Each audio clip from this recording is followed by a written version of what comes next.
नमस्कार विद्यार्थी मित्रांनो, ऑफिसर्स ऑनलाईन अकॅडमी या आपल्या लर्निंग प्लॅटफॉर्मवरती मी आपणा सर्वांचं मनापासून स्वागत करते आहे. अर्थशास्त्र हा एक असा विषय आहे की याच्यामध्ये प्रत्येक परीक्षेला प्रश्न विचारले जातात आणि बऱ्याच वेळेला अर्थशास्त्रामध्ये आपला स्कोअर जो असतो तो थोड्याफार प्रमाणामध्ये कमी होतो. तर यामध्ये आपण अर्थशास्त्राचे 100 प्रश्न विश्लेषणासहित बघणार आहोत, जे की तुम्हाला परीक्षेमध्ये 100% फायदेशीर ठरतील. तर हा व्हिडिओ जो आहे तो तुम्ही इथे शेवटपर्यंत बघा आणि याचं जे ॲनालिसिस आहे ते लक्षात ठेवण्याचा प्रयत्न करा. चला तर मग मी या ठिकाणी सुरुवात करते. प्रश्न क्रमांक 1, करडी क्रांती खालीलपैकी कोणत्या क्षेत्राशी निगडित आहे? तेलबिया उत्पादन, खते उत्पादन, दूध उत्पादन, अंडी उत्पादन. तर याचं उत्तर येते खते उत्पादन असं. तसंच जर आपण बघितलं की तेलबिया उत्पादनाशी संबंधित कोणती क्रांती आहे तर ती आहे पीत क्रांती. त्यानंतर जर बघितलं दूध उत्पादन तर त्याच्याशी निगडित आहे श्वेत क्रांती. त्यानंतर आपण जर बघितलं अंडी उत्पादनाशी संबंधित आहे चंदेरी क्रांती. तसेच आत्ताच आपण बघितलं की खते उत्पादनाशी निगडित आहे करडी क्रांती. तर या क्रांती लक्षात ठेवा, पीत, श्वेत आणि चंदेरी. आणि आत्ता बघितलेली आपण करडी क्रांती. पुढचा प्रश्न बघूयात. प्रश्न क्रमांक 2, भाववाढीच्या तेजीच्या काळात खालीलपैकी कोणते राजकीय धोरण वापरले जाते? सार्वजनिक खर्चात वाढ, कर आकारणीत वाढ, सार्वजनिक कर्जात वाढ, तुटीचे अंदाजपत्रक. तर याचं उत्तर येते सार्वजनिक कर्जात जी वाढ असते ते.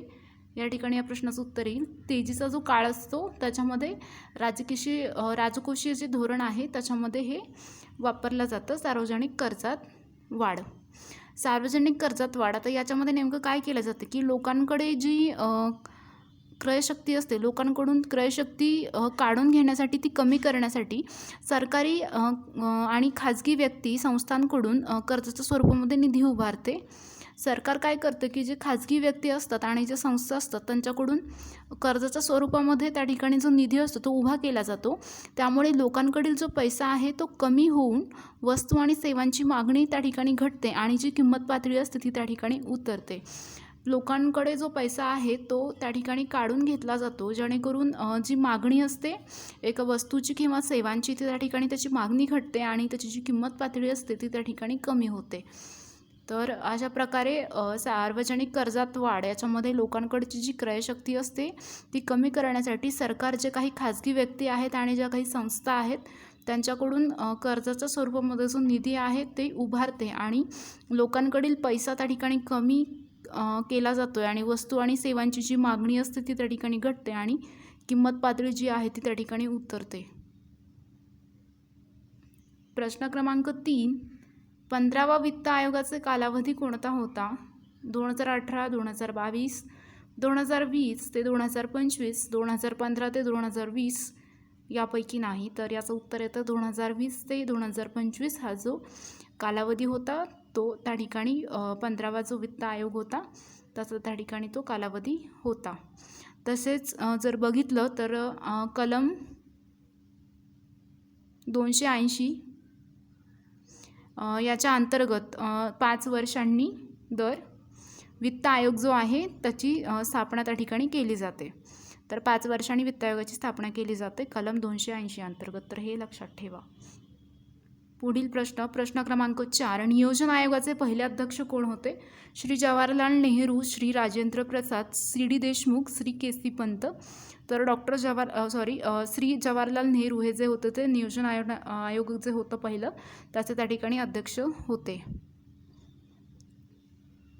तसेच पंडित जवाहरलाल नेहरू माहिती असेलच, भारताचे पहिले पंतप्रधान होते आणि पंडित नेहरूंचा जो जन्म आहे जो की 14 नोव्हेंबरला असतो तो बालदिवस म्हणून साजरा केला जातो. प्रश्न क्रमांक 5, चलनाच्या अवमूल्यनामुळे काय होते? आयात वाढते, निर्यात वाढते, बेरोजगारी वाढते, दोन राष्ट्रांमधील विश्वास वाढतो. तर या ठिकाणी बघितलं तर निर्यात वाढते. जेव्हा चलनाचं अवमूल्यन होतं तेव्हा त्या ठिकाणी निर्यात वाढत असते. तर निर्यात वाढते. प्रश्न क्रमांक 6. जागतिक व्यापारी संघटनेचं मुख्यालय खालीलपैकी कोठे आहे? पॅरिस, जिनेवा, न्यूयॉर्क, नवी दिल्ली. तर याचं उत्तर येतं जिनेवा असं. जागतिक व्यापारी संघटना जी आहे तिचं जे हेडक्वार्टर आहे ते जिनेवा या ठिकाणी आहे. तसेच जर बघितलं तर जागतिक व्यापार संघटना जिची स्थापना झालेली आहे 1 जानेवारी 1995 तर ही स्थापनेची तारीख लक्षात ठेवा, 1 जानेवारी 1995. तसेच जर बघितलं तर यालाच इंग्लिशमध्ये आपण WTO वर्ल्ड ट्रेड ऑर्गनायझेशन असं देखील म्हणतोय.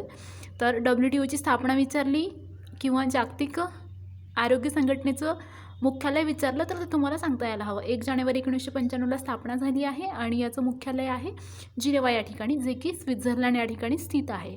पुढचा प्रश्न बघूयात. प्रश्न क्रमांक 7. खालीलपैकी कोणत्या वर्षी रिझर्व्ह बँकेचं राष्ट्रीयकरण करण्यात आलं? 1949, 1952, 1959, 1980. तर जर बघितलं तर रिझर्व्ह बँकेचं जे राष्ट्रीयकरण आहे ते झालेलं आहे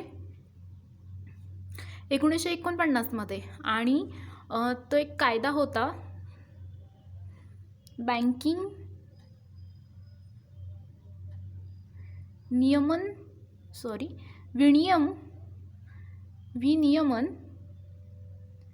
बँकिंग विनियमन ॲक्ट 1949 याच्या अन्वयेच रिझर्व्ह बँक जी आहे तिचं राष्ट्रीयकरण करण्यात आलं आणि RBI जी आहे ती बँकांची बँक त्या ठिकाणी बनलेली आहे. तर RBI बँकांची बँक तेव्हाच बनली बँकिंग विनियमन कायदा 1949 नुसार. तर 1949 हे लक्षात ठेवा. पुढचा प्रश्न बघूयात. प्रश्न क्रमांक 8. योग्य जोडा लावायचा. तिथे आंतरराष्ट्रीय संघटना दिलेल्या आहेत आणि एका बाजूला मुख्यालय दिलेत. आपण आंतरराष्ट्रीय संघटना बघूया. जागतिक व्यापार संघटना, सार्क, युरोपियन संघ, आसियान. तसंच मुख्यालय काठमांडू, जकार्ता, ब्रुसेल्स, जिनेवा.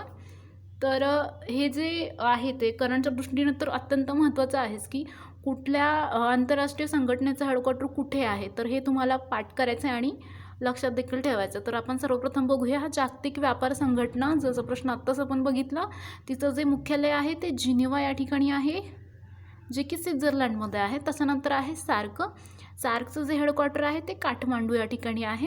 तसंच आता बघायचं आहे युरोपियन संघ जर बघितलं तर तिचं जे हेडक्वार्टर आहे ते ब्रुसेल्स या ठिकाणी आहे आणि ते बेल्जियम या ठिकाणी आहे. तसेच आता बघायचं आपल्याला आसियान जे आहे त्याचं हेडक्वार्टर आहे जकार्ता या ठिकाणी. तर बघा हे लक्षात ठेवा हेडक्वार्टर जागतिक व्यापार संघटना, सार्क, युरोपियन संघ आणि आसियान. तसंच आपण जर बघितलं तर यांच्या ज्या स्थापना आहेत त्या जर आपण बघितल्या तर जागतिक व्यापार संघटना तिची स्थापना आहे 1995 1 जानेवारी. त्यानंतर आपण जर सार्क बघितलं तर तिची स्थापना आहे 8 डिसेंबर 1985 त्याच्यानंतर जर आपण बघितलं युरोपियन संघाचं आहे 1993 स्थापना. आसियानची आहे 1 ऑगस्ट 1967 आणि इंडोनेशिया हा त्या ठिकाणी देश आहे. तर हे तुम्हाला लक्षात ठेवा. पुढचा प्रश्न बघूयात. प्रश्न क्रमांक 9. दारिद्र्य रेषेखालील कुटुंबांना कोणत्या रंगाचे शिधापत्रक भेटते? केसरी, काळा, पांढरा, पिवळा. तर पिवळा हे जे आहे ते शिधापत्र जे आहे ते या ठिकाणी जे दारिद्र्य रेषेखालील कुटुंब आहेत त्यांना मिळतं. पुढचा प्रश्न बघूया. रिझर्व्ह बँकेची स्थापना करण्याची शिफारस ही कोणत्या समितीने केली होती? हिल्टन यंग कमिशन, अर्थ मंत्रालय, report on currency and finance, CD Deshmukh समिती. तर याचं उत्तर येतं हिल्टन यंग कमिशन हे जे आहे त्यांनी या ठिकाणी जे रिझर्व्ह बँकेची जी स्थापना आहे ती करण्याची शिफारस त्या ठिकाणी केली होती. तसेच आपण जर बघितलं तर रिझर्व्ह बँक जी आहे RBI ती बँकांची बँक आहे. भारताची एक मध्यवर्ती बँक आहे RBI रिझर्व्ह बँक आणि तिचं हेडक्वार्टर जे आहे ते मुंबई या ठिकाणी आहे. तर हेडक्वार्टर कुठे आहे हे लक्षात ठेवायचे. मुंबई या ठिकाणी त्याचं हेडक्वार्टर आहे आणि RBIची जी काही रचना आहे आणि जी कार्यपद्धती आहे RBIची रिझर्व्ह बँक ऑफ इंडियाची ती जी इंग्लंडनुसार आहे. इंग्लंडची जी मध्यवर्ती बँक आहे त्यानुसार आहे आणि बँक ऑफ इंग्लंड याच्यावरती ती आधारित आहे. तर हेही लक्षात ठेवा. हिल्टन यंग कमिशन असं या ठिकाणी याचं उत्तर येईल. पुढचा प्रश्न बघूयात. भारतात हरित क्रांतीची सुरुवात कधीपासून झाली? 1947, 1951, 1965, 1974. तर आपण जर बघितलं तर हरित क्रांतीची जी सुरुवात झालेली आहे ती 1965मध्ये झालेली आहे आणि त्याच वेळेस भारतामध्ये जे कृषी क्षेत्र आहे तेव्हा ही हरित क्रांती जी आहे ती त्या ठिकाणी सुरू झालेली आहे. आणि आपला जो भारत देश आहे त्याच्यामध्ये जे कृषी उत्पादन आहे ते वाढवणं हा हरित क्रांतीचा त्या ठिकाणी मुख्य उद्देश राहिलेला आहे. आणि जो डॉक्टर MS स्वामीनाथन होते, जे की आपल्या भारतीय हरित क्रांतीचे जनक मानले जातात. डॉक्टर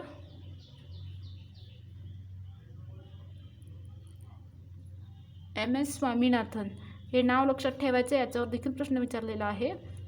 हरित क्रांतीचे जनक कोणाला म्हटलं जातं? तर डॉक्टर MS स्वामीनाथन यांना हरित क्रांतीचे जनक म्हणतात. तर हे लक्षात ठेवा. आणि 1965मध्ये हरित क्रांतीची सुरुवात झाली आहे. बोकारो झारखंड येथील सार्वजनिक क्षेत्रातील लोह पोलाद प्रकल्प खालीलपैकी कोणत्या देशात सहाय्य लाभलं होतं? Russia, Japan, Britain, Germany. तर याचं उत्तर रशिया असं या ठिकाणी येतं.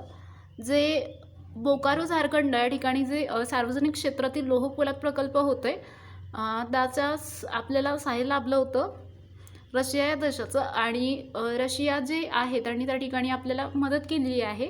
तसंच तर बघा त्या ठिकाणी कोणते काही प्रकल्प होते ते मी तुम्हाला या ठिकाणी सांगते. छत्तीसगड या ठिकाणी भिलाई लोह पोलाद प्रकल्प होता. तसंच जर बघितलं तर रूरकेला लोह पोलाद प्रकल्प तो जो आहे तो ओडिसामध्ये आहे. तसेच जर बघितलं तर पश्चिम बंगालचा जो आहे तो तिथे कोणता प्रकल्प आहे माहिती असेलच तुम्हाला, दुर्गापूर लोह पोलाद प्रकल्प. तर हे जे प्रकल्प आहेत ते त्या ठिकाणी आहेत. तर हे लक्षात ठेवा, एक्झामच्या दृष्टीनं हे विचारले जात आहेत. तर याचं उत्तर रशियाचं या ठिकाणी येतं. पुढचा प्रश्न बघूयात. प्रश्न क्रमांक 13. जागतिक आरोग्य संघटनेचं मुख्यालय कोणत्या शहरामध्ये येतं? New York, Moscow, London, Geneva. तर या प्रश्नाचं उत्तर येतं आहे जिनेवा असं. पर्याय 4 जिनेवा या ठिकाणी आरोग्य संघटना आहे, तिचं हेडक्वार्टर आहे. आणि तिची जी स्थापना झालेली आहे ती झालेली आहे 7 एप्रिल 1948मध्ये. आणि सुरुवातीला 61 कंट्रीज ज्या होत्या, आता 61 देश या ठिकाणी त्याच्या सदस्य त्या ठिकाणी होते. तर हे लक्षात ठेवा, 7 एप्रिल 1948. पुढचा प्रश्न बघूयात. प्रश्न क्रमांक 14. भारताचे रिझर्व्ह बँकेची स्थापना कधी झाली? 15 ऑगस्ट 1947, 26 नोव्हेंबर 1949, 26 जानेवारी 1950, 1 एप्रिल 1935. तर याचं उत्तर RBI जे आहे ते 1 एप्रिल 1935मध्ये त्याची स्थापना झाली आहे. आणि याचं हेडक्वार्टर जे आहे ते मुंबई या ठिकाणी आहे. आणि आत्ता सध्या जर करंटमध्ये आपण बघितलं तर RBIचे जे गव्हर्नर आहेत ते आहेत शक्तिकांत दास. तर हेही करंटच्या दृष्टीनं लक्षात ठेवा, शक्तिकांत दास हे जे सध्याचे गव्हर्नर आहेत. तसेच आपण जर बघितलं तर यापूर्वी होते ते होते उर्जित पटेल हे होते. आता सध्या शक्तिकांत दास हे आहेत. पुढचा प्रश्न बघूयात. प्रश्न क्रमांक 15. राष्ट्रसंघाचे मुख्य कार्यालय स्वित्झर्लंडमधील कोणत्या ठिकाणी आहे? न्यूयॉर्क, पॅरिस, जिनेवा यापैकी नाही. तर याचं उत्तर जिनेवा असं या ठिकाणी येतं. तर राष्ट्रसंघ जे आहे त्याचं जिनेवा या ठिकाणी मुख्य कार्यालय जे आहे आणि एक संयुक्त राष्ट्रसंघाचं ते मुख्यालय आहे. आणि त्याची स्थापना झालेली आहे ती झालेली आहे 1945मध्ये. तर हे लक्षात ठेवा, स्थापनाचं वर्ष करंटच्या दृष्टीने महत्त्वाचं असतं. पुढचा प्रश्न बघूयात. भारताने कोणत्या प्रश्न क्रमांक 16. भारताने कोणत्या साली आपल्या अर्थव्यवस्थेचं जागतिकीकरण केलं आहे? पर्याय आहेत 1985, 1991, 1981, 2001.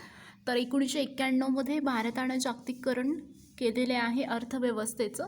आपलं जे भारतीय संविधान होतं ते 26 नोव्हेंबर 1949 रोजी अंमलात आलं होतं. आणि संविधानाचे जे शिल्पकार आहेत ते आहेत आंबेडकर. तर हे लक्षात ठेवा. पुढचा प्रश्न बघूया. प्रश्न क्रमांक 17.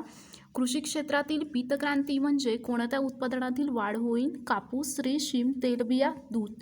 तर आपण जर बघितलं तर पीतक्रांती जर म्हटलं तर ती येते तेलबियाशी निगडीत. आणि तसेच जर आपण नवीन याच्यामध्ये बघितलं तर मत्स्य उत्पादनासाठी नीलक्रांती असते. तर ही नीलक्रांती देखील लक्षात ठेवा मत्स्य उत्पादनासाठी. पुढचा प्रश्न बघूया.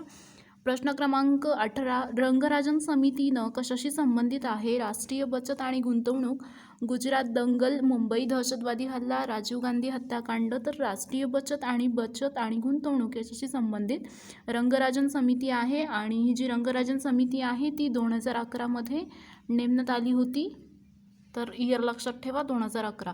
पुढचा प्रश्न 19, खालीलपैकी कोण नियोजन आयोगाचे पहिले अध्यक्ष होते? तर पंडित नेहरू हे जे होते ते नियोजन आयोगाचे पहिले अध्यक्ष होते. आणि सध्या पंतप्रधान मोदी आहेत आणि नियोजन आयोगाच्या जागी आता नीती आयोग जो आहे तो आहे आणि नीती आयोगाचा हा एक नवीन आयोग स्थापित झाला आहे आणि त्याचे जे अध्यक्ष आहेत ते सध्याचे असणारे आपले PM नरेंद्र मोदी हे आहेत. तर हेही लक्षात ठेवा करंटमध्ये. पुढचा प्रश्न बघूया. प्रश्न क्रमांक 20, सन 2007मध्ये कोणता देश हा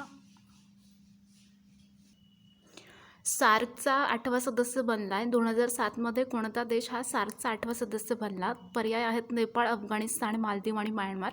तर याचं उत्तर अफगाणिस्तान असं या ठिकाणी येतं आहे. हा 2007मध्ये सार्कचा 8वा सदस्य बनलेला आहे. पुढचा प्रश्न बघूयात. प्रश्न क्रमांक 21, केंद्र सरकारनं 15व्या वित्त आयोगाच्या अध्यक्षपदावर कोणाची निवड केली होती? NK सिंह, रमेश चंद्र, अरुण जेटली, विजय केळकर. तर NK सिंह यांची निवड त्या ठिकाणी केली होती. पुढचा प्रश्न 22, 1 रुपयाच्या नोटावरती कोणाची सही असते? RBIचे गव्हर्नर, वित्त सचिव भारत सरकार, वित्तमंत्री भारत सरकार, पंतप्रधान. तर वित्त सचिव भारत सरकार असं या ठिकाणी याचं उत्तर येईल. आणि आपण जर बघितलं तर वित्त सचिव भारत सरकार हे जे असतात ते जे आपली 1 रुपयाची नोट असते त्याची त्या ठिकाणी त्याच्यावरती ते सही करतात. पुढचा प्रश्न बघूयात. प्रश्न क्रमांक 23, GST कर प्रणाली अंतर्गत विभिन्न वस्तू यांच्यावर लागणाऱ्या कराचा दर कोण ठरवतं? पंतप्रधान, राज्य सरकार, केंद्र सरकार, GST कौन्सिल. तर GST कर प्रणाली अंतर्गत जे कर असतात ते जे लावतं ते जे असते GST कौन्सिल असते. तर GST कौन्सिल जी आहे त्याच्यामध्ये जे दर आहेत ते ठरवण्यासाठीचा जो कायदा आहे तो GST कौन्सिलमध्ये त्याची त्या ठिकाणी तरतूद करण्यात आलेली आहे. तर GST कौन्सिल असं या ठिकाणी याचं उत्तर येतं. पुढचा प्रश्न आहे 24, खालीलपैकी कोणती सार्वजनिक क्षेत्रातील कंपन्यांना PSU भारत सरकारने महारत्न वर्गात ठेवलेलं नाही आहे? All India Limited, Indian Oil Corporation Limited, Coal India Limited, Bharat Heavy Electricals Limited. तर ऑल इंडिया लिमिटेड जी आहे तिला महारत्न हा जो वर्ग आहे त्याच्यामध्ये ठेवलेलं नाही आहे. तर हे या ठिकाणी लक्षात ठेवा. ऑइल असं पण आहे ते इंग्लिशमधून असं पण येऊ शकतं, ऑइल इंडिया लिमिटेड. पुढचा प्रश्न बघूया. प्रश्न क्रमांक 25, गुंतवणूकदारांच्या हितांचे या गुंतवणुकीचं संरक्षण करण्यासाठी 12 एप्रिल 1988 रोजी कशाची स्थापना करण्यात आली? शासकीय नियामक मंडळ, सरकारी दक्षता समिती, securities and exchange board of India, SEBI, भारतीय गुंतवणूक मंडळ. तर याचं उत्तर securities and exchange board of India, SEBI असं या ठिकाणी येईल. आणि जी स्थापना आहे ती आहे 1988मध्ये सेबीची स्थापना करण्यात आली आणि तिला जो एक वैधानिक दर्जा असतो तो देण्यात आलेला आहे 1992मध्ये. तर वैधानिक दर्जा 1992 आणि स्थापना आहे 1988. तर हेही लक्षात ठेवा. पुढचा प्रश्न बघूयात. प्रश्न क्रमांक 26, जिल्हा नियोजन मंडळाचे सचिव कोण असतात? जिल्हाध्यक्ष, पालकमंत्री, जिल्हाधिकारी, मनपा आयुक्त. तर याचं उत्तर जिल्हाधिकारी असं या ठिकाणी येतं. जिल्हाधिकारी जे असतात ते जो संपूर्ण जिल्हा असतो त्याचं प्रशासन ते करत असतात आणि त्याचे प्रमुख ते असतात आणि त्यांची जी निवड असते ती संघ लोकसेवा आयोग यांच्याकडून केली जाते आणि नेमणूक जी असते ती असते राज्य शासनाच्याकडून त्या ठिकाणी केली जाते. पुढचा प्रश्न बघूया. प्रश्न क्रमांक 27, पुढीलपैकी कोणता कर हा प्रत्यक्ष कर नाही? आयकर, सेवा कर, महामंडळ कर, जमीन महसूल. तर सेवा कर जो आहे तो प्रत्यक्ष कर नाही येत. तर हे लक्षात ठेवा, सेवा कर हा प्रत्यक्ष कर येत नाही. पुढचा प्रश्न बघूया. प्रश्न क्रमांक 28, खालीलपैकी कोणती व्यक्ती ही भारतीय रिझर्व्ह बँकेची गव्हर्नर नव्हती? Raghuram Rajan, doctor Manmohan Singh, Rangarajan, E Sreedharan. तर याचं उत्तर पर्याय 4 ई श्रीधरन असं येतं. रघुराम राजन, मनमोहन सिंग, रंगराजन हे जे होते ते जे आपले RBIचे जे गव्हर्नर होते ते राहिलेले आहेत. पुढचा प्रश्न बघूया. आणि सध्या जर बघितलं आपण तर RBIचे जे गव्हर्नर आहेत ते आहेत शक्तिकांत दास. तर याचं कारण म्हणून ते लक्षात ठेवू शकता तुम्ही. शक्तिकांत दास हे RBIचे सध्याचं गव्हर्नर आहेत. पुढचा प्रश्न बघूया. प्रश्न 29. वस्तू आणि सेवा करांची GST अंमलबजावणी कधीपासून सुरू झाली होती? 1 जानेवारी 2017, 1 जानेवारी 2017, 1 एप्रिल 2017, 1 जुलै 2017. याचं उत्तर 1 जुलै 2017 असं या ठिकाणी येतं. 1 जुलै 2017मध्ये GST जी आहे त्याची अंमलबजावणी झाली आणि त्याच्यासाठी आपण 122वं हे जे विधेयक आहे घटनादुरुस्तीचं 122वं विधेयक आपण त्या ठिकाणी मंजूर झालं होतं आणि त्यासाठी 8 सप्टेंबर 2016मध्ये दुरुस्ती झाली 121. तर याच्यावरती पेपरला प्रश्न विचारला 121 दुरुस्ती झाली आहे. जर दुरुस्ती विचारली तर 121 दुरुस्ती त्या ठिकाणी झालं आहे आणि विधेयक जर विचारलं तर 122वं घटनादुरुस्ती विधेयक मंजूर झालं आहे असं त्या ठिकाणी सांगता येईल. पुढचा प्रश्न बघूया. प्रश्न 30. 14व्या वित्त आयोगाचा अध्यक्ष कोण होते? विजय केळकर, वाय.व्ही. रेड्डी, श्रीरंगराजन, श्रेयसी मुखर्जी. तर वाय.व्ही. रेड्डी हे 14वा वित्त आयोग जो आहे त्याचं त्या ठिकाणी अध्यक्ष राहिलेले आहेत आणि जो पहिला वित्त आयोग होता तो 1951मध्ये स्थापित झाला होता. तर हे लक्षात ठेवा 1951मध्ये पहिला वित्त आयोग स्थापित झाला आहे आणि तेव्हा जे होते ते होते के.सी. नियोगी असं नाव होतं त्यांचं, जे तेव्हा अध्यक्ष होते के.सी. नियोगी आणि के.सी. नियोगी हे अध्यक्ष राहिले आणि आता जो 14वा जो वित्त आयोग या प्रश्नामध्ये विचारला आहे तर त्याचे वाय.व्ही. रेड्डी आहेत. पुढचा प्रश्न बघूया. प्रश्न क्रमांक 31. भाववाढीच्या काळात पुढील कोणते परिणाम होतात? पैशाचं मूल्य घटतं, वस्तूंचं मूल्य घटतं, पैशांचं मूल्य वाढतं आणि वस्तूचं मूल्य वाढतं. जर आपण बघितलं तर जेव्हा भाववाढीचा काळ असतो त्याच्यामध्ये भाववाढीच्या काळामध्ये काय होतं नेमकं? पर्यायामध्ये बघा 1 आणि 2 पर्याय, 3, 4 आणि 2 आणि 3, 1 आणि 4. तर आपण जर बघितलं तर किंमत वाढीला जे असतो तो भाववाढ, चलनविस्तार, मुद्रास्फीती असे इतर पर्यायी शब्द त्या ठिकाणी वापरले जातात. त्याचं उत्तर जर बघितलं तर 1 आणि 4 असं या ठिकाणी येतं. वस्तूचं मूल्य वाढणं आणि पर्याय 1 जर बघितलं तर पैशाचं मूल्य घटतं आणि वस्तूचं मूल्य वाढतं. तर अशा प्रकारे पैशाचं मूल्य घटतं आहे आणि वस्तूचं जे मूल्य आहे त्या ठिकाणी वाढतं आहे. तर मग असं या ठिकाणी होतं आहे आणि किंमत वाढीमुळं काय होतं की वस्तू आणि सेवांच्या किमती त्या ठिकाणी वाढतात.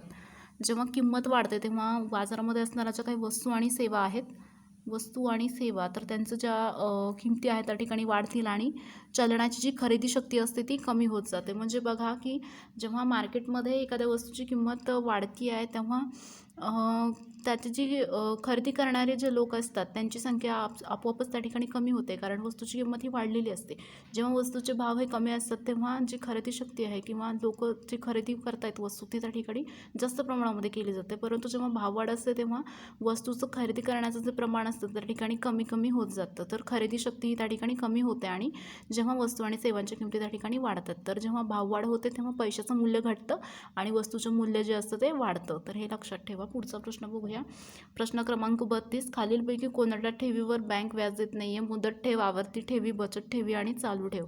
चालू ठेवी जी असते चालू ठेवी त्याच्यावरती बँक जी असते ती व्याज देत नाही.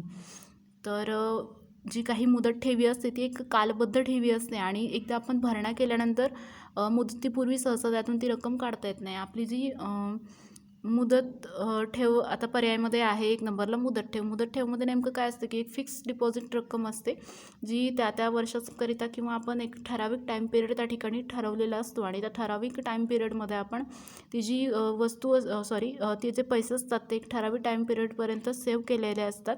ती रक्कम आपल्याला तो जो टाईम पिरियड असतो तोपर्यंत कंप्लीट होत नाही तोपर्यंत आपण तो काढू शकत नाही आणि त्याच्यामुळं काय होतं की बचतीस त्या ठिकाणी प्रोत्साहन मिळतं आणि जी बचत असते तोच करण्याचाच उद्देश त्या ठिकाणी त्या बचत खात्याचा असतो. आणि आवर्ती ठेवीवरती काय असतं जे की पर्याय 2मध्ये आहे.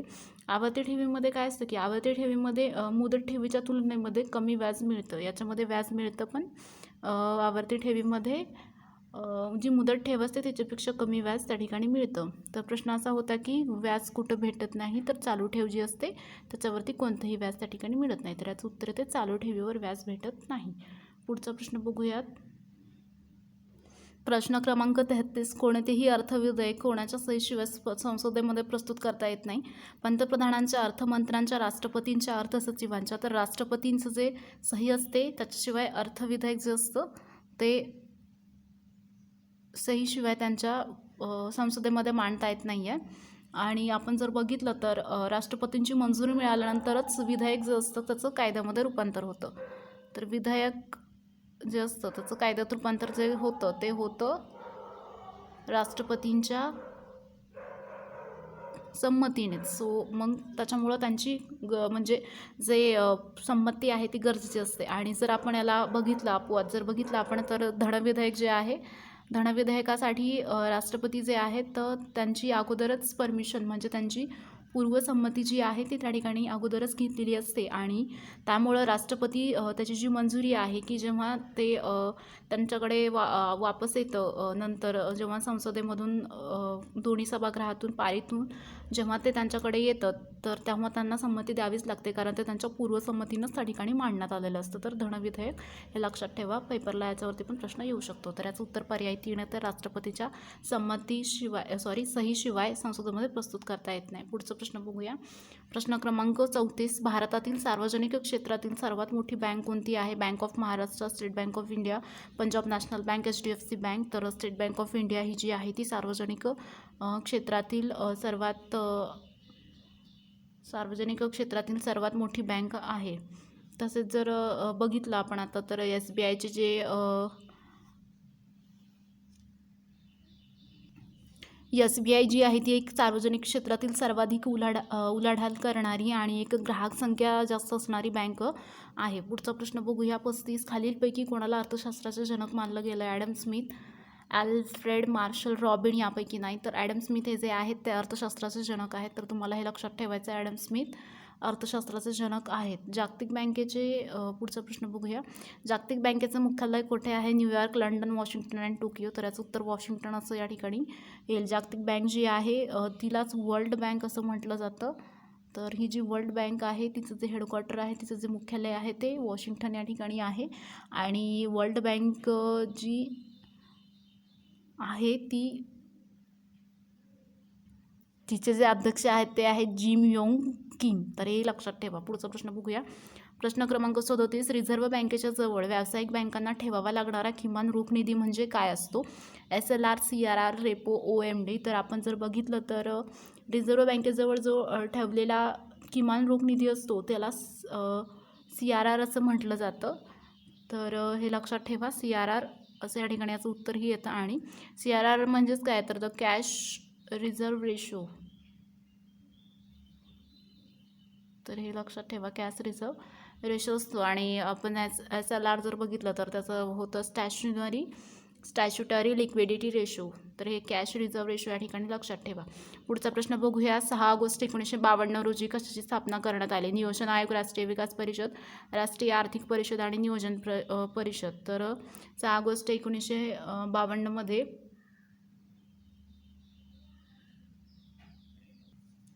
पर्याय 2 राष्ट्रीय विकास परिषद असं या ठिकाणी उत्तर येतं. याचं 6 ऑगस्ट 1952 राष्ट्रीय विकास परिषद जी आहे त्याची स्थापना झालेली आहे. पंतप्रधान जे असतात ते राष्ट्रीय विकास परिषदेचे पदसिद्ध अध्यक्ष त्या ठिकाणी असतात. तर पदसिद्ध अध्यक्ष हे पंतप्रधान हे असतात. आणि नियोजन प्रक्रियेमध्ये घटक राज्यांना सहभागी करून घेणं हा या परिषदेचा या ठिकाणी उद्देश असतो. तर कशासाठी असते ही परिषद? तर घटक राज्य आहेत त्या घटक राज्यामधील जे घटक राज्य आहेत त्यांना सहभागी करून घ्यायचं आहे नियोजन प्रक्रियेमध्ये. तर हाच या ठिकाणी याचा उद्देश असतो. पुढचा प्रश्न बघूयात. प्रश्न क्रमांक 39. 2007 कोणता देश हा सार्कचा 8वा सदस्य बनला? तर नेपाळ, अफगाणिस्तान, तुर्कस्तान यापैकी नाही. तर अफगाणिस्तानाचं या ठिकाणी याचं उत्तर येतं. स्वतंत्र भारताचे पहिले अर्थमंत्री कोण होते? मौलाना आझाद, जॉन मथाई, अमृता कौर, बलदेव सिंग. तर जॉन मथाई असं या ठिकाणी याचं उत्तर येईल. जॉन मथाई असं उत्तर येतं. पुढचा प्रश्न. शेअर्स, रोखे खरेदी विक्री संबंधी गुंतवणूकदारांना व्यापाराचे कोणते खाते उघडावे लागतं? डीमॅट, चालू, बचत आणि रिकरिंग. डीमॅट खातं जे असतं तर डीमॅट खातं हे शेअर्स बाजाराची जी खरेदी विक्री असते त्यासंबंधी गुंतवणूकदारांना त्या ठिकाणी व्यापारी जे असतात त्यांना त्या ठिकाणी उघडावं लागतं. तसेच जर बघितलं तर डीमॅटचं जर आपण लॉंग फॉर्म बघितला डीमॅट तर तो असा होतो डिमॅटरलाइज्ड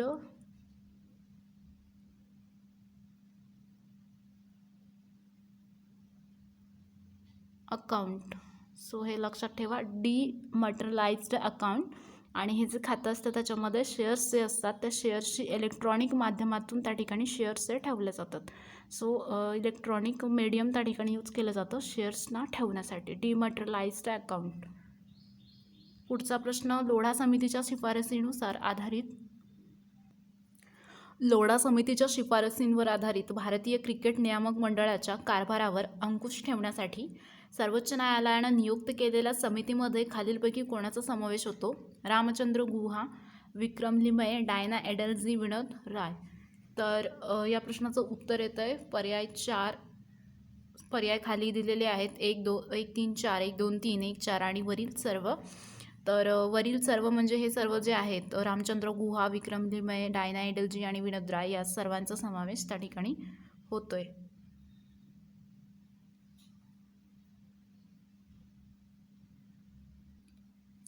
राष्ट्रीय शेअर बाजाराचा निर्देशांक काय आहे? Sensex, Bankex, Rolex, Nifty. तर निफ्टी असं या ठिकाणी याचं उत्तर येतं पर्याय 4. राष्ट्रीय शेअर बाजारचे आहे तर त्या ठिकाणी शेअर बाजाराचा निर्देशांक जो आहे तिथे निफ्टी असं या ठिकाणी त्याचा निर्देशांक येतो. पुढचा प्रश्न बघूया. प्रश्न क्रमांक 44. भारतीय अणुयुगाचे जनक कोण आहेत? Doctor APJ Abdul Kalam, doctor Vikram Sarabhai, doctor Homi Bhabha, doctor Sarvepalli Radhakrishnan. तर अणुयुगाचे जे जनक आहेत तर ते आहेत डॉक्टर होमी भाभा. तर डॉक्टर होमी भाभा यांच्या नेतृत्वाखाली भारतामध्ये जो अणु कार्यक्रम होता तो जो अणु कार्यक्रम आहे त्याची सुरुवात झालेली आहे आणि जे 1948मध्ये अणुशक्ती जी आहे तो एक अणुशक्तीचा जो आयोग आहे त्या अणुशक्ती आयोगाची स्थापना केलेली आहे मुंबई या ठिकाणी. तर अणुशक्ती आयोगाची स्थापना मुंबई या ठिकाणी मुंबई या ठिकाणी 1948मध्ये झालेली आहे. तर लक्षात ठेवा डॉक्टर होमी भाभा. पुढचा प्रश्न क्रमांक 45. रिस्टर हे कशाची तीव्रता मोजण्याचे एकक आहे? भूकंप, ज्वालामुखी, सागरी लाटा, हवामानातील तापमान. तर भूकंपाची जी तीव्रता असते ती मोजण्यासाठी रिस्टर जे आहे ते त्या ठिकाणी वापरलं जातं आणि त्याची एक स्केल असते आणि ती जी स्केल असते ती स्केल असते 0 ते 10 या दरम्यानच्या ज्या खुणा असतात त्याच्यावरून ते त्या खुणा त्या ठिकाणी असतात आणि भूकंपाची जी तीव्रता असते ते 0 आणि 10 हे जे आहेत आकडे त्याच्या दरम्यानच त्या ठिकाणी सांगितले जाते. तर हे लक्षात ठेवा 0 ते 10 हे जी स्केल आहे त्याच्यावरून ते त्या ठिकाणी जो भूकंप आहे त्याची जी तीव्रता आहे ती त्या ठिकाणी सांगितली जाते. ग्रीक शब्द आयकोनोमिया म्हणजे काय? कुटुंब, कौटुंबिक व्यवसाय, कौटुंबिक शास्त्र यापैकी नाही. कौटुंबिक व्यवस्थापन जे आहे कौटुंबिक व्यवस्थापन ते म्हणजे आयकोमोनिया असं असतं कौटुंबिक व्यवस्थापन. पुढचा प्रश्न. कोणत्या शास्त्राला अर्थशास्त्राचे जनक मानलं जातं? तर ॲडम स्मिथ जे आहे त्यांना अर्थशास्त्राचे जनक मानलं गेलेलं आहे. सार्क संघटनेच्या स्थापनेसाठी कोणत्या देशानं पुढाकार घेतला? तर भारत जे आहे त्यांनी पुढाकार घेतलेला आहे सार्कच्या स्थापनेसाठी. सार्क याचा जर लॉंग फॉर्म बघितला तर होतोय south Asian association for regional cooperation. त्याची जी स्थापना झालेली आहे ती झालेली आहे 1985मध्ये आणि त्याचे जे मुख्यालय आहे ते काठमांडू या ठिकाणी आहे जे की नेपाळमध्ये आहे काठमांडू. तर लक्षात ठेवा काठमांडू आणि 1985मध्ये स्थापना. ग्रामीण पायाभूत सुविधा विकास निधी खालीलपैकी कोणत्या संस्थेच्या अखत्यारीत येतो? भारतीय रिझर्व्ह बँक, नाबार्ड, भारतीय लघु उद्योग विकास बँक, जीवन विमा निगम. तर याचं उत्तर नाबार्ड असं या ठिकाणी येतं. नाबार्ड जे आहे तिथे जे ग्रामीण पायाभूत सुविधा विकास निधी आहे ते नाबार्ड या संस्थेच्या अखत्यारीत येतं. नाबार्डचं जर लॉंग फॉर्म बघितला तर तो येतोय national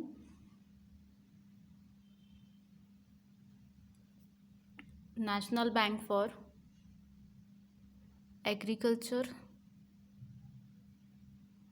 and rural development. So long form पण लक्षात ठेवा विसरला जाऊ शकतो. NABARD long form national bank for agriculture and rural development. पुढचा प्रश्न. 7व्या वेतन आयोगाचा अध्यक्ष कोण होता? जगन्नाथ दास, न्यायाधीश श्रीकृष्ण, न्यायाधीश A.K. माथुर, रघुवीर दयाळ.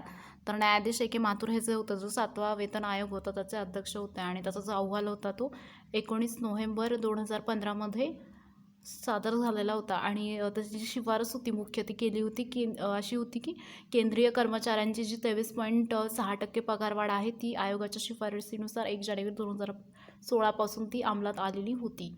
पुढचा प्रश्न आहे अतिरिक्त महसूल मिळवण्यासाठी तात्पुरत्या स्वरूपात वाढलेल्या करासाठी कोणती संज्ञा आहे? तर सेस, अधिभार, मार्गदर्शक कर आणि टोल. तर या ठिकाणी अधिभार असं या ठिकाणी याचं उत्तर येईल. अधिभार जो आहे तो जो अतिरिक्त महसूल आहे तो मिळवण्यासाठी जो एक तात्पुरत्या स्वरूपाचा कर असतो त्याला अधिभार असं या ठिकाणी म्हटलं जातं.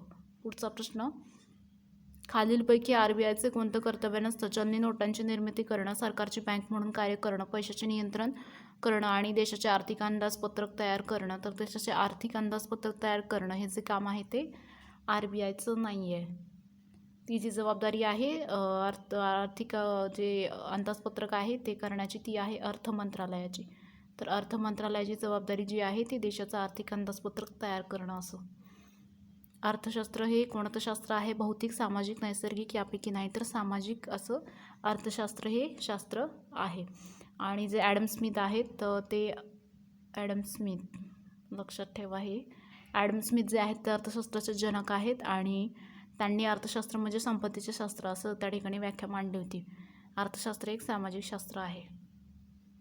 भारतीय रिझर्व्ह बँकेची स्थापना कोणत्या वर्षी झाली? 1948, 1935, 1949, 1934. तर 1935मध्ये आपली जी रिझर्व्ह RBI जी आहे तिची स्थापना झालेली आहे 1 एप्रिल 1935मध्ये.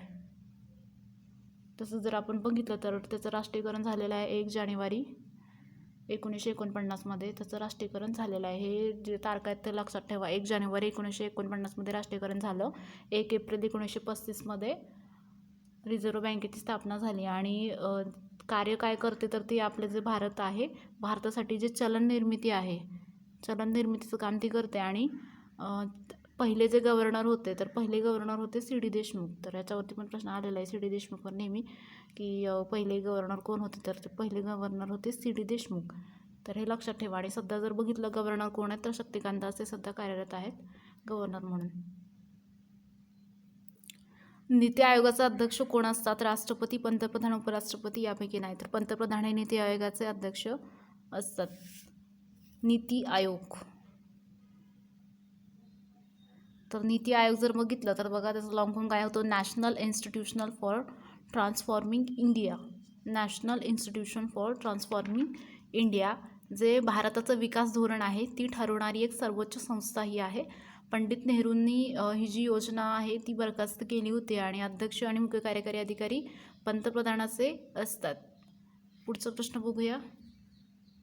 विशेष उच्च अधिकार सुविधा कोणामार्फत उपलब्ध करून दिली जाते? जागतिक बँक, जागतिक व्यापारी संघटना, आंतरराष्ट्रीय वित्त महामंडळ, आंतरराष्ट्रीय नाणेनिधी. तर आंतरराष्ट्रीय नाणेनिधी असं या ठिकाणी असं उत्तर येईल. आंतरराष्ट्रीय नाणेनिधी जी आहे ती विशेष उच्च अधिकार जी सुविधा आहे ती त्या ठिकाणी उपलब्ध करून देते. आणि जे राईट्स आहे स्पेशल ड्रॉविंग राईट्स ज्याला म्हणता येईल तो 1969 पासूनचा आहे. खालीलपैकी कोणाची RBIच्या गव्हर्नरपदी नियुक्ती करण्यात आली आहे? उर्जित पटेल, शक्तिकांत दास, नरेंद्र जाधव यापैकी नाही तर शक्तिकांत दास सध्या यांची नियुक्ती गव्हर्नर म्हणून करण्यात आलेली आहे. यापूर्वीचं जे होतं ते होतं रंजन गोगोई. पुढचा प्रश्न बघूया. अर्थशास्त्र हा ग्रंथ कोणी लिहिला? आर्य चाणक्य, चंद्रगुप्त मौर्य, अमर्त्य सेन, रघुराम राजन. तर आर्य चाणक्य हे जे आहेत तर त्यांनी अर्थशास्त्र हा जो ग्रंथ आहे तो लिहिलेला आहे. तसंच जर बघितलं तर त्याच्यामध्ये इसवी सन 2ऱ्या शतकामध्ये त्यांनी लिहिलं आहे 25 खंड आणि त्याच्यामध्ये 6000 श्लोक आहेत. तर जर माहितीसाठी म्हणून तुम्ही लक्षात ठेवा. आणि ते एक तक्षशिला एक विद्यापीठ आहे होतं आणि ते तक्षशिला विद्यापीठाचे ते शिक्षक होते चाणक्य. जागतिक बँकेच्या कोणत्या संस्थेला उदारपणे कर्ज देणारी खिडकी असं म्हणलं जातं आहे?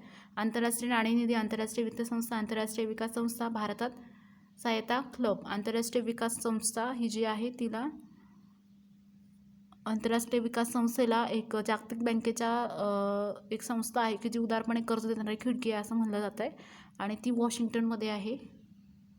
वॉशिंग्टनमध्ये.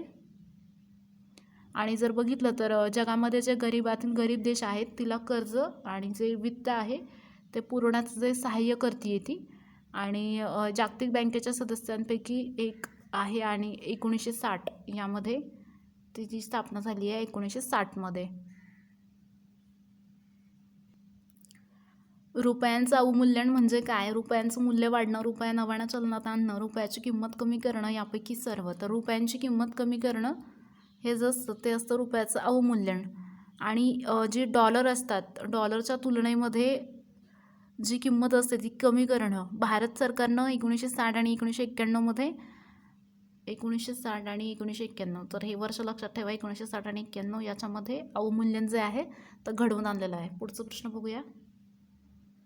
खालीलपैकी कोणत्या आर्थिक साधनांचा निर्देश हा प्लास्टिक मनी म्हणून केला जातोय? Trap card, credit card, pan card, चलनी नोट.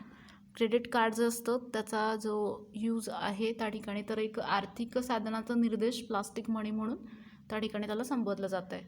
पुढचा प्रश्न. संयुक्त राष्ट्रसंघाचे सनद किती कलमांचे आहे? 111, 112, 113, 115. 111 जे आहे ते संयुक्त राष्ट्र जे सनद आहे त्याचे कलमांचं ते आहे. भारतीय पूर्ण रुपया परिवर्तनीय पद्धती कधीपासून सुरू करण्यात आली? 8 फेब्रुवारी 1983, 8 फेब्रुवारी 1996, 8 फेब्रुवारी 1994 यापैकी नाही. 8 फेब्रुवारी 1994 जे आहे त्याच्यामध्ये जो रुपया जो आहे तो चालू खात्यांवर पूर्णतः परिवर्तनीय करण्यात आला आणि रुपया एक भांडवली खात्यावरील परिवर्तनीय करण्यासाठी 1997मध्ये जो रुपया जो आहे तो भांडवली जो खाता आहे त्याच्यावरती परिवर्तनीय करण्यासाठी 1997मध्ये तारापोर जी समिती आहे, तारापोर समिती, तर ही जी समिती आहे ती त्या ठिकाणी नेमली गेलेली आहे. तर समिती लक्षात ठेवा. 1997मध्ये तारापोर समिती ही जी आहे ती भांडवली खात्यांवर परिवर्तनीय रुपया करण्यासाठी नेमण्यात आलेली आहे. पुढचा प्रश्न बघूया. पहिली वसुंधरा परिषद कुठे भरली आहे? पॅरिस, ब्राझील, रिओ दी जानेरो, इंग्लंड. तर रिओ डी जानेरो या ठिकाणी पहिली वसुंधरा परिषद जी आहे ती भरलेली आहे आणि ती 1992मध्ये ब्राझील या ठिकाणी रिओ दी जानेरो या शहरामध्ये भरलेली आहे. दारिद्र्य रेषेखालील व्यक्तींना मोठ्या शस्त्रक्रियांसाठी अर्थसहाय्य करण्यासाठी कोणती योजना आहे?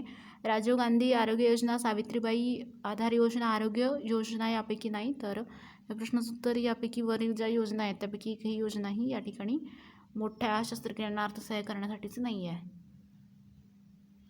रेड क्रॉस या संस्थेचं मुख्यालय कोठे आहे? London, Geneva, England, Washington. तर जिनिव्हा या ठिकाणी रेड क्रॉस जे आहे तिचं मुख्यालय आहे आणि ही जी संघटना आहे रेड क्रॉस तर तिची जी स्थापना आहे ती झालेली आहे 1863मध्ये आणि हेनरी डुनंट अँड गुस्टेव मोयनेयर यांनी त्या ठिकाणी ती केली होती.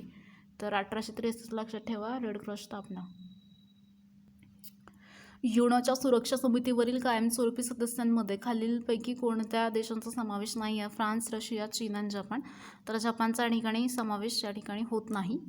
तसंच जर बघितलं तर युनोच्या सुरक्षा समितीवर 5 देश आहेत आणि एक अमेरिका, चीन, फ्रान्स, रशिया आणि ब्रिटन असं या ठिकाणी ते 5 कंट्रीज आहेत.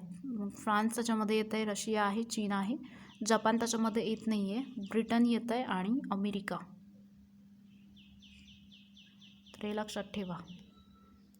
सध्या रिझर्व्ह बँक ऑफ इंडियाचे गव्हर्नर कोण आहेत? तर शक्तिकांत दास हे सध्या गव्हर्नर आहेत. विमानाचा शोध खालीलपैकी कोणी लावला? आईन्स्टाईन, न्यूटन, राईट बंधू यापैकी नाही. तर राईट बंधू जे आहेत त्यांनी विमानाचा शोध लावलेला आहे. तर बघा पर्यायामध्ये आपल्याला आईन्स्टाईन असं पण दिलेलं आहे. आईन्स्टाईनचं जर बघितलं तर त्यांनी सिद्धांत मांडलेला आहे एक आणि तो सिद्धांत आहे सापेक्षता सिद्धांत. तसंच जर बघितलं तर बघा न्यूटन जर बघितलं तर गुरुत्वाकर्षण जे आहे ते गुरुत्वाकर्षण त्याचा जे शोध आहे ते न्यूटन यांनी लावलेला आहे. तर हे लक्षात ठेवा. राईट बंधू विमानाचा शोध. पुढचा प्रश्न बघूया. अर्थव्यवस्थेत तृतीय क्षेत्र कशाशी संबंधित आहे? कृषी, औद्योगिक, सेवा, खाणकाम. तर सेवा जे आहे त्याच्याशी संबंधित आहे तृतीय क्षेत्र. बँकांची बँक म्हणून कोणती बँक ओळखली जाते? RBI, SBI, ICICI bank, HDFC bank. तर RBI जी आहे ती त्याची जी एक बँकांची बँक म्हणून जी आहे म्हणूनच ती ओळखली जाते. स्थापना जर बघितली तर बघा 1 एप्रिल 1935मध्ये स्थापना झालेली आहे. तिचं राष्ट्रीयकरण झालेलं आहे 1 जानेवारी 1949मध्ये. हे खूप IMP आहे राष्ट्रीयकरण. 1 जानेवारी 1949 स्थापना 1 एप्रिल 1935मध्ये आणि हेडक्वार्टर जर म्हटलं तर ते मुंबई या ठिकाणी आहे. हेडक्वार्टर मुंबई या ठिकाणी. पुढचा प्रश्न बघूया. प्रश्न क्रमांक 72. हरित क्रांती कशाशी संबंधित आहे? पेट्रोलियम, दुग्ध, सेवा, अन्नधान्य. तर हरित क्रांती जी आहे ती आहे अन्नधान्याशी संबंधित आणि जे हरित क्रांती आहे त्याचे जनक जे आहेत ते आपल्याला माहिती असेलच MS स्वामीनाथन हे जे आहेत ते आपले हरित क्रांतीचे जनक होते.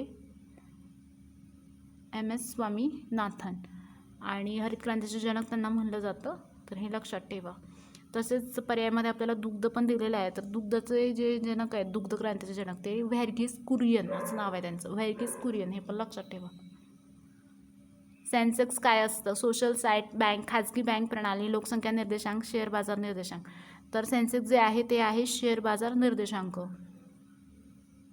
सेन्सेक्स नेमकं काय असतं? तर एक 3 मोठ्या ज्या कंपन्या असतात, त्या 3 मोठ्या कंपन्यांचे जे शेअर्स असतात, त्या शेअर्सच्या किमतीचा जो एक लेखाजोखा असतो, तसं जे अकाउंटिंग असतं, एक शेअर्सच्या किमतीचा लेखाजोखा त्या ठिकाणी तिथे असतो. आणि Bombay stock exchange, BSF, Bombay stock exchange, याद्वारे जो सेन्सेक्स आहे तो जाहीर केला जातो. बॉम्बे स्टॉक एक्सचेंज, BSE जे आहे, बॉम्बे स्टॉक एक्सचेंज, यांच्याद्वारे सेन्सेक्स जाहीर केला जातो.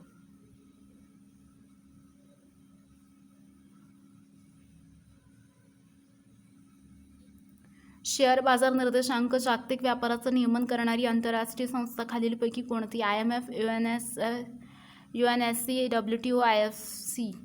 तर WTO जी आहे ती वर्ल्ड ट्रेड ऑर्गनायझेशन जी आहे ती जागतिक व्यापारांचं जे आहे ते नियमन करणारी एक आंतरराष्ट्रीय संस्था आहे.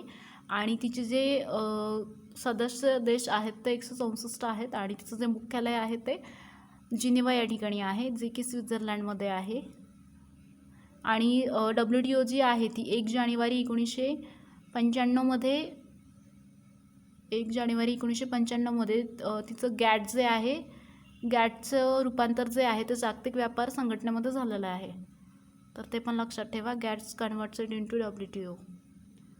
सन 2017मध्ये किती बँका आहेत त्या भारतीय स्टेट बँकेमध्ये विलीन झाला? 4, 5, 6, 7. तर 6 या ठिकाणी त्याचं उत्तर येतं.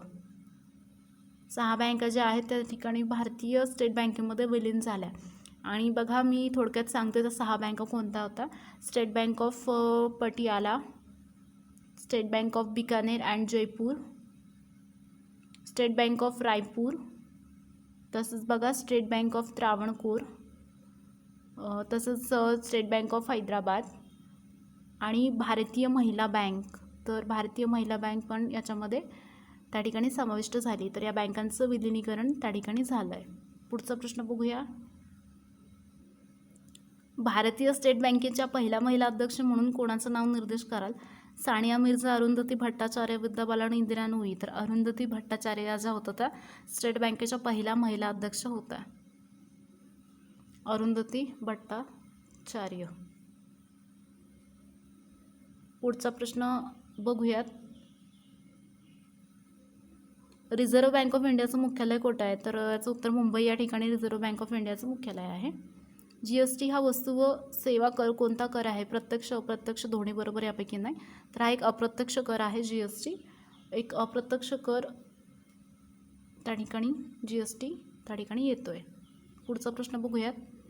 भारत सरकारनं कोणत्या आयोगाच्या जागी नीती आयोगाची स्थापना केली आहे? मानवी हक्क आयोग, वित्त आयोग, विधी आयोग, नियोजन आयोग. तर नियोजन आयोग जे आहे त्याची या ठिकाणी नियोजन आयोगाची जी म्हणजे त्यांना नीती आयोग जे आहे त्याच्या जागी नियोजन आयोगाच्या या ठिकाणी नेमणूक झालेली आहे. नियोजन आयोग संयुक्त राष्ट्रसंघाचे मुख्यालय कोठे आहे? नियोजन आयोग संयुक्त राष्ट्रसंघाचं मुख्यालय कुठे आहे? तर बघा, जिनिव्हा, न्यूयॉर्क, स्टॉकहोम, लंडन. तर याचं उत्तर न्यूयॉर्क असं या ठिकाणी येतं. न्यूयॉर्क या ठिकाणी जे आहे ते तिथे संयुक्त राष्ट्रसंघाचं मुख्यालय येतं आहे. पुढचा प्रश्न बघूया. खालीलपैकी IMF ही कोणती संस्था आहे? जागतिक बँक, आंतरराष्ट्रीय नाणेनिधी, जागतिक व्यापार संघटना, जागतिक आरोग्य संघटना.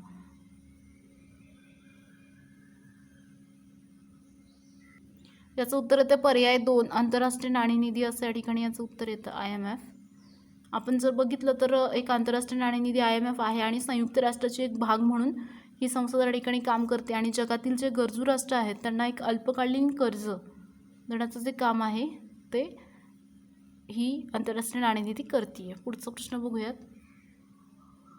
पिकांच्या आधारभूत किमती कोण जाहीर करतं? केंद्रीय खर्च मूल्य आयोग, केंद्रीय कृषी मंत्रालय, शेतमाल किंमत समिती, भारतीय अन्न महामंडळ. तर याचं उत्तर 2च येते, केंद्रीय कृषी मंत्रालय असं या ठिकाणी येतं. आणि जे केंद्रीय कृषी त्या ठिकाणी कृषी मंत्रालय जे आहे ते पिकांच्या आधारभूत ज्या किमती आहेत ते त्या ठिकाणी सांगतं. पिकाची एक आधारभूत किंमत म्हणजे नेमकं काय असतं, तर या किमतीला एखाद्या पिकाची खरेदी करणं म्हणजे ते फिक्स किंमत त्या ठिकाणी केली जाते.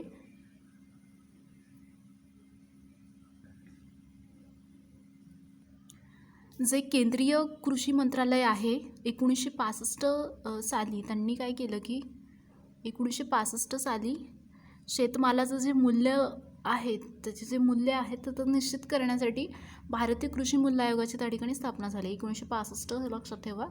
आणि या 1965मध्येच भारतीय कृषी मूल्य आयोग जो आहे त्याची स्थापना झालेली आहे. विमा हा 2 पक्षातील काय आहे, करार, व्यापार, देवाणघेवाण यापैकी नाही. तर एक करार असा आहे तो आहे विमा, करार. विमाचे 2 प्रकार असतात, आयुर्विमा, साधारण विमा, आयुर्विमा. आणि याच्यात जर बघितलं तर एक साधारण विमा आयुर्विमा जो असतो तो एक मनुष्याला जी जीवन असतं त्याचं संरक्षण प्राप्त करून देण्यासाठी तो असतो. आणि साधारणतः विमा जो आहे तो मानवी आयुष्य वगळता इतर वस्तूंना संरक्षण देण्यासाठी असतो. भाववाढीमुळे पैशाचं मूल्य काय होतंय, वाढतंय, घटतंय, थोडं वाढतंय यापैकी नाही. तर भाववाढीमुळं पैशाचं मूल्य जे असतं ते घटते. आर्थिक स्वातंत्र्य किंवा आर्थिक निर्णयाचं स्वातंत्र्य म्हणजे काय असतं, खाजगीकरण, जागतिकीकरण, उदारीकरण यापैकी नाही. तर याचं उत्तर उदारीकरण असं येतं. जे आर्थिक स्वातंत्र्य आणि आर्थिक निर्णयाचं स्वातंत्र्य असतं त्याला उदारीकरण असं म्हटलं जातं. तर या प्रश्नाचं उत्तर उदारीकरण असं येईल. नेमकं उदारीकरणाचं थोडंसं आपण जाणून घेऊया. 1991मध्ये PV नरसिंहराव पंतप्रधान होते. आणि ते पंतप्रधान असताना त्यांनी भारतामध्ये एक आर्थिक सुधारणा ज्या आहेत त्या घोषित केल्या. आणि या सुधारणामध्ये त्यांनी काय केलं की भारताची जी वाटचाल आहे ती एक समाजवादी अर्थव्यवस्थेकडून एक भांडवलशाही अर्थव्यवस्था जी आहे तिच्याकडे सुरू केली 1991 पासून. समाजवादी अर्थव्यवस्थेकडून भांडवलवादी अर्थव्यवस्थेकडे. आणि या आर्थिक सुधारणासाठी 3 धोरणं घोषित झाली. त्याला आपण उखाचं धोरण असं म्हणतो शॉर्टमध्ये.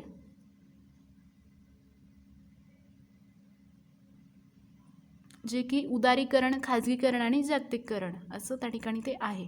तर ही धोरणं त्या ठिकाणी त्यांनी निश्चित केली. ठीक आहे, तर हे उदारीकरणाचं त्या ठिकाणी असं उत्तर येतं आहे. आर्थिक स्वातंत्र्य आणि आर्थिक निर्णयाचं स्वातंत्र्य.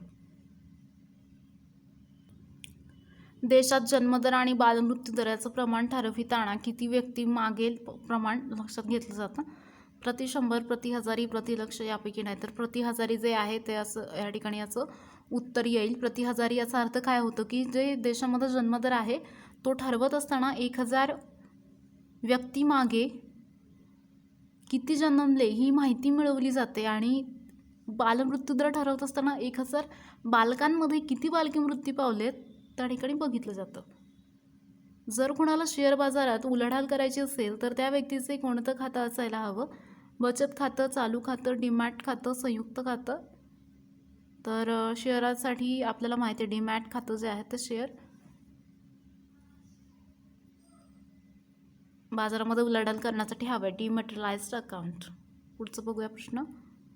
भारतात कोणत्या क्षेत्रात छुपा बेरोजगारीचं दर्शन घडत आहे, खाण उद्योग, सेवा क्षेत्र, निर्मिती आणि कृषी. तर कृषी हे जे आहे त्या ठिकाणी छुपी बेरोजगारी जी असते ती त्या ठिकाणी दिसते.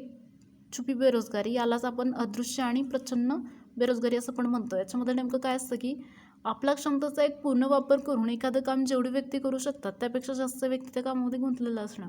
म्हणजे एखादं काम आहे की समजा ते जे काम आहे ते एक व्यक्ती पूर्ण करू शकतोय पण त्याच्यासाठी 2 किंवा त्यापेक्षा अधिक व्यक्ती त्या ठिकाणी त्या कामामध्ये गुंतलेल्या आहेत.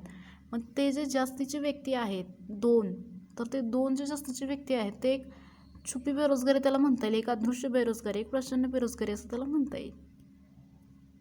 रिझर्व्ह बँकेकडून अन्य बँकांना विकल्या जाणाऱ्या बॉन्ड आणि रोखेवर दिला जाणाऱ्या व्याजास कोणती संज्ञा आहे. रेपो दर, SLR, STR, बँक दर. तर रेपो दर जे आहे ते त्या ठिकाणी रेपो दर जे आहे ते रिझर्व्ह बँकेकडून अन्य बँकांना विकल्या जाणाऱ्या बॉन्ड्स आणि रोख्यावर दिल्या जाणाऱ्या व्याजाची त्या ठिकाणी संज्ञा आहे. आणि रेपो दर म्हणजे काय असतं तर एक रिझर्व्ह बँक ही इतर रिझर्व्ह रिझर्व्ह बँक इतर बँकांकडून जेव्हा बॉन्ड्स आणि रोखे जे असतात ते विकत घेते, त्या व्याजदरास आपण त्या ठिकाणी रिव्हर्स रेपो रेट असं त्या ठिकाणी म्हणतो. आणि रेपो रेट जो आहे तो रेपो दर जो असतो तो रिव्हर्स रेपोपेक्षा 1ने जास्त ठेवला जातो. तर हे पण लक्षात ठेवा, 1ने जास्त ठेवला जातो. रेपो दर जो आहे, रेपो दर तो रिझर्व्ह रेपो दर जो असतो त्याच्यापेक्षा 1ने जास्त ठेवला जातो. बँक दर काय असतं, तर बघा बँक दर म्हणजे रिझर्व्ह बँक ज्या दरानं इतर बँकांना कर्ज देते, म्हणजे एक दर असतो फिक्स, त्याच्यानुसार बँकांना कर्ज दिलं जातं. तर त्या कर्जाचं जे दर आहे त्यानुसार रिझर्व्ह बँक ज्या दराने इतर बँकांना कर्ज देते त्या दरास बँक दर असं म्हणलं जातं. मिश्र अर्थव्यवस्था म्हणजे काय? कृषी आणि उद्योग क्षेत्रांना समान वाव, सार्वजनिक आणि खाजगी क्षेत्रांना वाव, संपत्तीचं समान आणि न्याय वाटप, लोकशाही समाजवादी अर्थव्यवस्था, सार्वजनिक आणि खाजगी क्षेत्रांना समान वाव म्हणजे मिश्र अर्थव्यवस्था. तर बघा, स्वातंत्र्यानंतर भारतीय अर्थव्यवस्था ही एक समाजवादी झाली आणि त्यानंतर तिची जी वाटचाल आहे ती एक मिश्र अर्थव्यवस्थेकडे आपण करतोय. 1991 पासून समाजवादीपासून मिश्र अर्थव्यवस्थेकडे वाटचाल सुरू आहे. आणि सध्या जर बघितलं तर भारतीय अर्थव्यवस्था ही मिश्र अर्थव्यवस्थेकडून भांडवलशाही अर्थव्यवस्थेकडे मार्गक्रमण करते. तर एक भांडवलशाही अर्थव्यवस्था, समाजवादीपासून मिश्र अर्थव्यवस्था आणि आता मिश्रकडून भांडवलशाही अर्थव्यवस्था त्या ठिकाणी सुरू झालेली आहे. हरित लेखा प्रणाली म्हणजे राष्ट्रीय उत्पन्न मोजताना कशाचा विचार करणं होय. एकूण वनक्षेत्र, वनाच्छादनाचा विनाश, प्रदूषण आणि पर्यावरणाची हानी यापैकी नाही. प्रदूषण आणि पर्यावरणाची हानी हे जे आहे ते हरित लेखा प्रणाली म्हणजेच राष्ट्रीय उत्पन्न मोजताना याचा विचार जो आहे तो करणं होय. पुढचा प्रश्न बघूयात. मध्यवर्ती बँक ही सदस्य बँकांना जर दरानं कर्ज देते तर दरास काय म्हणतात? बँक दर, व्याज दर, रेपो दर. तर बँक दर असं या ठिकाणी याचं उत्तर येतं. मध्यवर्ती बँका ही जेव्हा सदस्य बँकांना जर दरानं कर्ज देते तेव्हाच तो बँक दर, त्यालाच बँक दर असं म्हटलं जातं. आणि मध्यवर्ती बँक जी असते सदस्य बँकांना 1 दिवस मुदतीचं कर्ज देते रोखे खरेदी करून, आणि त्या कर्जाचा जो दर असतो त्याला रेपो दर असं म्हटलं जातं. तर हे लक्षात ठेवा, रेपो दर असं पण रेपो दर हे सदस्य बँकांना 1 दिवस मुदतीचं कर्ज देते रोखे खरेदी करून. तर त्या कर्जाचा जो दर असतो तो दर असतो रेपो दर. श्रमिकांची सीमांत उत्पादकता ज्यावेळी शून्य असते त्यावेळी त्यांना कोणती बेरोजगारी म्हटलं जातं? छुपी बेरोजगारी, मौसमी बेरोजगारी, अर्थ बेरोजगारी यापैकी नाही. तर श्रमिकांची जी सीमांत उत्पादकता असते ती ज्यावेळेस शून्य असते तेव्हा ती असते एक छुपी बेरोजगारी, आणि तेव्हा एक सीमांत उत्पादकता असते त्या ठिकाणी शून्य असते. तर बघा, छुपी बेरोजगारीलाच आपण एक प्रचंड बेरोजगारी असं म्हणतोय, आणि प्रचंड बेरोजगारी असती आहे. आणि अशा प्रकारच्या बेरोजगारीमध्ये गरजेपेक्षा जास्त मजूर हे जी असते छुपी बेरोजगारी, त्याच्यामध्ये काय असतं की गरजूंपेक्षा जास्त मजूर जे असतात ते एकाच कामात गुंतलेले असतात, आणि जे जास्तचे मजूर असतात त्यांची सीमांत उत्पादकता शून्य असते. म्हणजे समजा की त्यांनी जे काम केलं आहे त्या कामाचं जे एक उत्पादकता असतं, जे उत्पादन असतं ते त्या ठिकाणी शून्य असतं, कारण त्यांची तिथे गरजच नसते. म्हणून ती सीमांत उत्पादकता जी आहे ती त्या ठिकाणी शून्य आहे. तर हे लक्षात ठेवा, शून्य उत्पादकता. आणि जास्तीच्या मजुरांची जी सीमांत उत्पादकता शून्य झाली आणि ती जी बेरोजगारी आहे, जर उदाहरण बघितलं तर ती शेती याच्यामध्ये ती दिसून येते. 94 भांडवली अर्थव्यवस्थेमध्ये उत्पादन साधनांचं स्वामित्व, नियंत्रण आणि व्यवस्थापन कशा प्रकारे केलं जातं? सरकारद्वारे, समाजाद्वारे, खाजगी व्यक्तीद्वारे यापैकी नाही. खाजगी व्यक्तीद्वारे भांडवलशाही अर्थव्यवस्थेचं जे उत्पादन आहे ते साधनांचं स्वामित्व, नियंत्रण आणि व्यवस्थापन त्या ठिकाणी केलं जातं.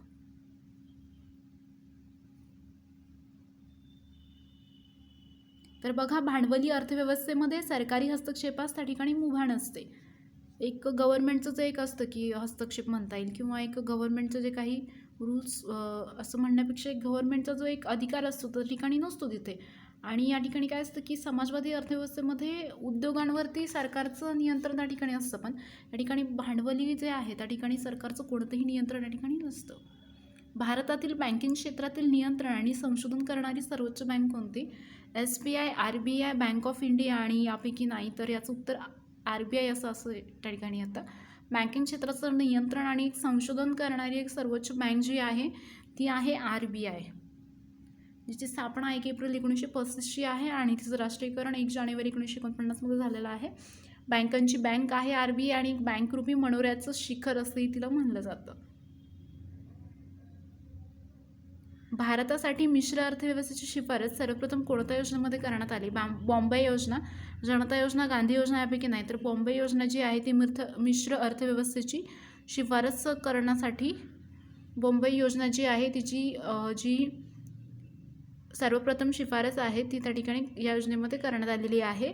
1943 ते 44 मध्ये मुंबईमध्ये अर्थ उद्योग क्षेत्रामध्ये एक 8 नामवंत कंपन्यांसाठी बघा 8 नामवंत कंपन्या ज्या आहेत तर त्या कंपन्यांनी बॉम्बे योजना जी आहे त्याची घोषणा केलेली होती. आणि ही जी योजना आहे तिला टाटा बिर्ला योजना पण म्हणलं जातं. तर हा पण नाव लक्षात ठेवा, टाटा बिर्ला योजना.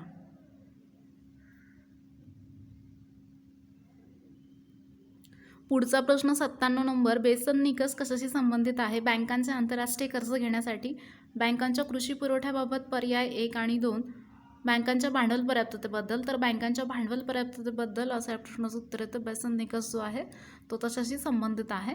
आणि हा जो बेसल निकष आहे तर बघा बँक व्यवसायामध्ये विविध प्रकारची जोखीम असते आणि ही जी जोखीम आहे ती कर्जामध्ये, मालमत्तेमध्ये असू शकते. आणि अशा जी जोखीम आहे त्या जोखमीपासून बँकांचं संरक्षण करण्यासाठी बेसल निकष त्या ठिकाणी असतो. बेसल निकष हे जे जोखीम आहे बँकांना त्यापासून संरक्षण देण्यासाठी असतो.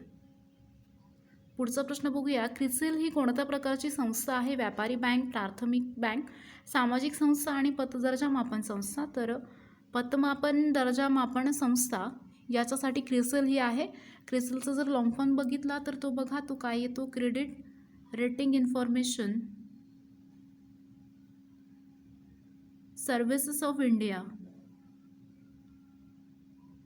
Limited. Credit rating information service of India limited ही पतदर्जा ठरवणारी पहिली संस्था ICCI, UTI, HDFC इत्यादी संस्थांनी 1987 मध्ये स्थापना झालेली आहे. तर बघा क्रिसिल जे आहे ते एक पतदर्जा मापन संस्था या ठिकाणी आहे. पुढचा प्रश्न बघूयात. 1970 मध्ये कोणत्या समितीच्या शिफारसीवरून प्रथमच निर्यात धोरण जाहीर करण्यात आलं? आबिद हुसेन समिती, नरसिंहन समिती, रंगराजन समिती, मुदलियार समिती. तर या प्रश्नाचं उत्तर येते मुदलियार समिती जी आहे तिच्या समितीच्या शिफारसीवरून 1970 मध्ये प्रथमच निर्यात धोरण जे आहे ते त्या ठिकाणी जाहीर करण्यात आलेलं आहे. तसेच बघा ऑप्शनमध्ये आबिद हुसेन समिती पण आहे. ही कशाशी संबंधित होती तर एक निर्वर्षीय आयात निर्यात धोरणसाठी ती होती. तर हे लक्षात ठेवा. तर बघा पुढचा प्रश्न 100. SDR कोणामार्फत प्रचलित केलं जातं? आंतरराष्ट्रीय नाणेनिधी, जागतिक बँक, संयुक्त राष्ट्रसंघ यापैकी नाही. तर याचं उत्तर आंतरराष्ट्रीय नाणेनिधी असं या ठिकाणी येतं. SDR जे आहे ते यामार्फत प्रचलित त्या ठिकाणी केलं जातं. SDR जे आहे ते नेमकं काय आहे तर बघूया. Special drawing rights.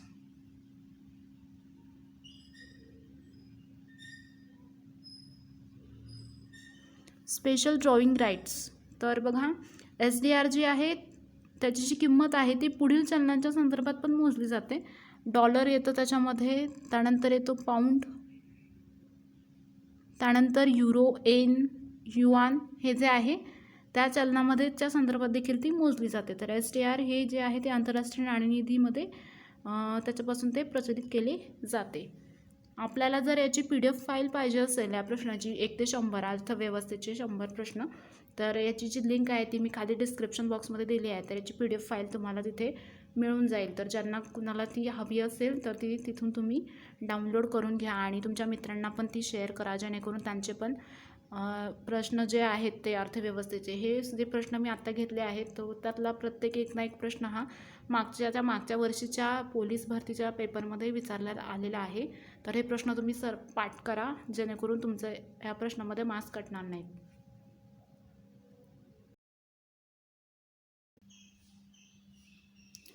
आपणास जर या व्हिडिओची PDF फाईल हवी असेल तर आपण www.officersonlineacademy या वेबसाईटवरती जाऊन त्या ठिकाणी ती डाउनलोड करून घेऊ शकताय. तसेच इतर विषयांच्या ज्या काही नोट्स आहेत त्या देखील त्या वेबसाईटवरती अवेलेबल आहेत, तिथे जाऊन तुम्ही त्या डाउनलोड करून घेऊ शकताय. तसेच इतर सर्व स्पर्धा परीक्षा विषयांच्या ज्या काही व्हिडिओच्या प्लेलिस्ट आहेत त्या देखील त्या ठिकाणी बनवलेल्या आहेत. तर त्या वेबसाईटवरती जाऊन तुम्ही त्या विषयांच्या ज्या काही व्हिडिओच्या प्लेलिस्ट आहेत त्या ठिकाणी बघून घेऊ शकता. तसेच जे काही मागील सराव प्रश्नसंचाच्या पुढील आणि मागील भागाच्या PDF फाईल्स ज्या आहेत त्याच्या ज्या काही लिंक्स आहेत त्या खाली डिस्क्रिप्शन बॉक्समध्ये दिल्या गेलेल्या आहेत, तर त्या तिथून तुम्ही डाउनलोड करून घेऊ शकताय. आपणास हा व्हिडिओ कसा वाटला? जर तो तुम्हाला आवडला असेल तर नक्कीच त्याला लाईक करा, तुमच्या फ्रेंड्समध्ये त्याला शेअर करा आणि ऑफिसर्स ऑनलाईन अकॅडमी या चॅनलला सबस्क्राईब करा. तसेच नोटिफिकेशनसाठी बेल आयकॉनवरती क्लिक करा, जेणेकरून जेव्हा न्यू व्हिडिओज अपलोड केले जातील त्याचे नोटिफिकेशन्स तुम्हाला त्या ठिकाणी भेटतील. तुमच्या जर काही सूचना असतील तर त्या तुम्ही मला कमेंट करू शकताय. व्हिडिओ शेवटपर्यंत बघितल्याबद्दल तुमचे खूप खूप धन्यवाद. Thanks for watching.